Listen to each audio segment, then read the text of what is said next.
ৰাসৰ বতৰ আহি আছে হয় ৰাস বুলি ক'লেই অসমৰ কেইখনমান জেগাৰ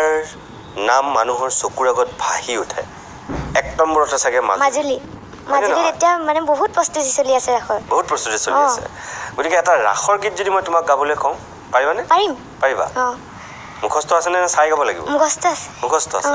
তুমি তাত ৰাসত গীত গোৱা নেকি যোৱা বছৰ গাইছিলোঁ যোৱা বছৰ গাইছিলা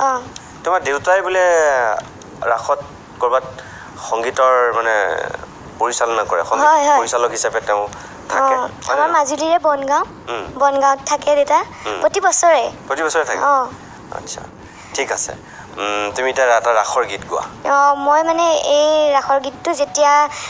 দৈৱকী কাৰাগাৰত আছিল কৃষ্ণ জন্ম হৈছিল তেতিয়া মানে কংসৰ ভয়ত দৈৱকীয়ে কৃষ্ণক ক'ত লুকাম